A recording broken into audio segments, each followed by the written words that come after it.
명상의 중요성 그리고 명상의 방법, 그래서 그런 얘기들을 이제 잊어먹을 만하면 한 번씩 해서 그것이 이제 훨씬 더 효과적이고 그리고 생활 속에 실천될 수 있도록 했으면 좋겠다 생각이 됩니다.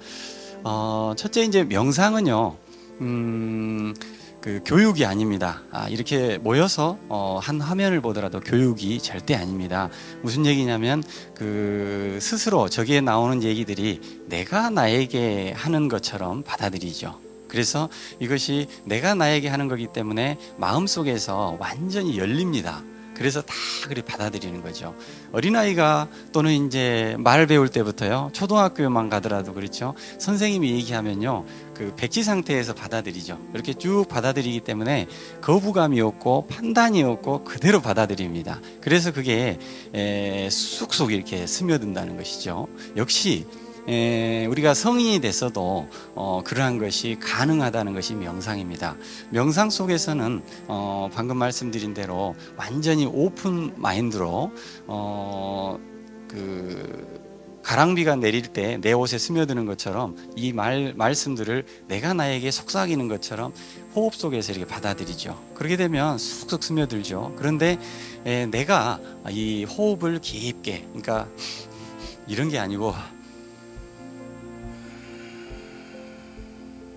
이런 편안한 호흡 속에 저런 말들이 계속해서 확언이 들어옵니다. 그러면 그런 것들이 내 마음속에 훨씬 이렇게 스며드는 것이죠. 지식과 정보로 들어오는 게 아니고 내 마음에 싹 스며드는 거죠. 그렇게 되면 이것이 나한테 기억으로 들어가는 게 아니고요, 이런 단기 기억이 아니고 나의 무의식, 잠재의식 속으로 들어가게 됩니다. 잠재의식과 무의식은 잘 아시죠? 심리학에서 나오는 얘기지만 우리가 지금 이렇게 생각하고 말하고 하는 것들은 잠재의식과 무의식이 거의 98%입니다. 그래서 지금 우리가 이것은 아름답다, 참 깨끗하다, 듣기 좋다 하는 것들은 지금 현재 들려서라고 우리는 의식을 하지만 실제로 98%는 그 전에 쌓였던 경험에 의해서 나온다는 것입니다. 그래서 어떤 비슷한 유형이 나오면 미리 준비를 하는 거죠. 그래서 내가 즐길 준비를 하는 거고요. 그리고 또 무서운 뱀이 나오면 도망갈 준비를 하죠. 그래서 뱀 비슷한 것만 보면은요, 미리 엄청나게 겁을 먹어요. 그게 우리가 빨리 생존 본능에 의해서 잠재의식 속에 쌓아진 것입니다. 그래서 이러한 잠재의식을 바꾸는 것이 명상이라는 것입니다. 그래서 이런 말씀을 오픈 마인드로 쫙 이렇게 스며들 수 있는 시간, 이것이 명상과 호흡이라는 것입니다. 그리고 또 두 번째는 제가 일전에 말씀드렸지만 잘 기억해 보세요. 생활 면에서 이제 앉아서 호흡할 때의 명상을 방금 설명드렸다면, 생활 면에서의 명상은 어떻게 하느냐, 우리가 화가 나고 짜증이 나고 또 그런 것들이 하나의 고통이죠. 그리고 불안한 감이 들 수가 있어요. 그리고 신체적으로 어떤 것 때문에 아프죠. 그러면 이게 정말 불행한 겁니다. 그런데 그런 것이 올 때 어떻게 하느냐는 겁니다. 세 가지입니다. 먼저 지켜보라. 한번 따라해 보시겠어요? 지켜보라. 그리고 깨달아, 깨어 있으라.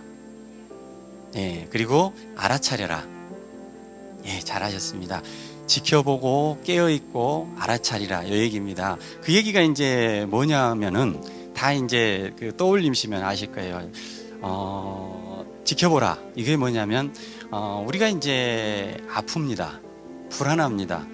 슬픕니다. 그러면은요, 우리는 그런 속에서 완전히 집중해가지고 일체화가 돼버려요. 그러면 내가 거기에서 허덕이면서 물이 목까지 차올라오면서 허덕허덕하는 그런 느낌이 사실 될 수밖에 없거든요. 그런데 지켜보라는 건 뭐냐면 딱 떨어져서 나를 보면 내가 지금 불안감이 있구나. 내가 지금 슬퍼하는구나. 내가 지금 어깨가 엄청나게 아프는구나. 이런 것들을 내가 지켜보라는 겁니다.